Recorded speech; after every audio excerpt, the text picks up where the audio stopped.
ठंडे दूध में शहद मिलाकर पीते हैं तो इससे मैदे में सुकून और ठंडक मिलती है, इससे गैस नहीं बनती, एसिडिटी में फायदा पहुंचता है। मैदे में अगर जख्म हो तो इसमें भी राहत पहुंचाता है। इसके साथ अगर पीपेटिक अल्सर के मरीज इसका इस्तेमाल करें तो उनका अल्सर ठीक होने में मददगार है। शहद में चूंकि शिफा भी है तो इसमें काफ़ी दवाओं की खुसूसियात भी पाई जाती है।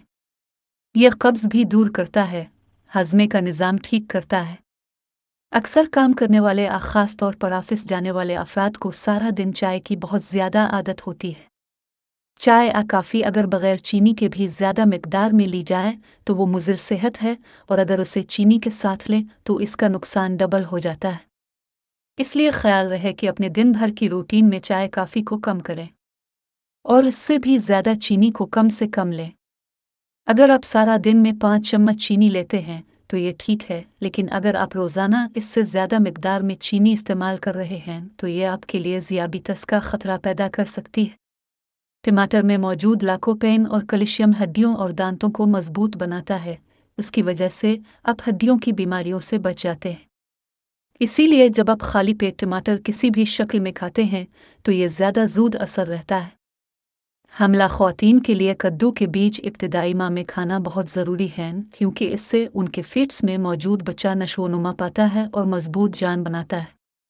माहवारी के हर किस्म के मसले को दूर भगाने के लिए डॉक्टर कहती हैं कि आप रोज़ाना 1 चम्मच अलसी के बीजों को नीम गर्म पानी से फाँक लें। ये आपकी अंदरूनी सेहत और खून की तरतीब को मुस्तकिल कर देता है।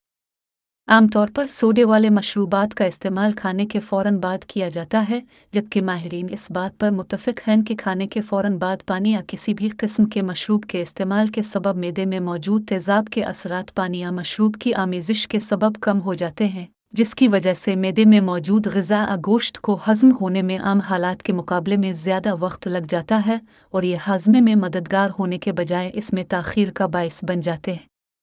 कुछ लोग खासे मेहनत के काम करते हैं जिससे अक्सर उनको कमज़ोरी होने लगती है। इसके अलावा स्पोर्ट्समैन या जिम के शौकीन जिनको फौरी एनर्जी की ज़रूरत होती है, तो ठंडे दूध में मिला शहद आपकी तवानाई का फौरी ज़रिया है। इसके साथ ये पट्ठों की थकावट दूर करके उनकी रिपेयरिंग का काम भी सर अंजाम देता है। कुछ लोगों की बड़ी पक्की आदत होती है कि वो खाने के बाद मीठा ज़रूर खाते हैं और अच्छा खासा खाते हैं। बहुत ज़्यादा मीठा खाने से आपका वज़न बढ़ सकता है, उसके साथ शुगर के मर्ज़ का ख़तरा भी बढ़ जाता है। ज़्यादा मोटापा, ज़्यादा वज़न वैसे ही 100 बीमारियों की जड़ है। इससे ब्लड प्रेशर, कोलेस्ट्रॉल और दिल की बीमारी की तरफ आप पहला कदम बढ़ा देते हैं। इससे हार्मोनल मसाइल भी पैदा हो सकते हैं। टमाटर का जूस पीना या खाली पेट टमाटर खाना वज़न कम करने में और चर्बी पिघलाने में मदद करता है। इसके साथ क्योंकि इसमें फाइबर मौजूद है, जिसकी वजह से पेट के मसाइल से निजात मिल जाती है। सौंफ और इलायची को अच्छी तरह तवे पर भूनकर रोज़ाना आधा चम्मच खाने से हामिला ख़वातीन के थर्ड ट्राइमेस्टर में बहुत मुफीद रहता है। इससे दौरान हमल या मतली को रोका जा सकता है। कुछ ऐसी लड़कियां भी हैं जिनको माहवारी के दौरान जी मतली होता है, उनके लिए यह बहुत मुफीद है। आलू के बीज सिखाकरान का पाउडर बनाकर रख लें, इसे मुख्तलिफ बीमारियों में इस्तेमाल किया जा सकता है। ख़वातीन के माहाना अयाम में दर्द को कम करने के लिए यह फ़ायदेमंद समझा जाता है। आलू के बीज वज़न कम करने में भी मुफीद समझे जाते हैं। इसके बीजों का पाउडर खाने से वज़न कंट्रोल में रहता है।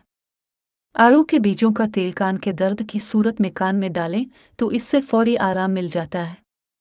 सोडे वाले मशरूबात में चूंकि कार्बन डाइऑक्साइड शामिल होती है, जो कि मैदे में जाकर इसमें मौजूद खामरों के साथ तामुल करके मज़ीद गैस बनाती है, जिससे वक्ती तौर पर डकार आ जाता है, जिससे महसूस होता है कि खाना हज़म हो गया है, जबकि हकीकी मानों में ये मैदे में गैस पैदा कर देती है और मैदे के अंदर मौजूद केमिकल्स के असर को कम कर देती है, जिससे खाने के हज़म होने में परेशानी हो सकती है और पेट में दर्द भी हो सकता है।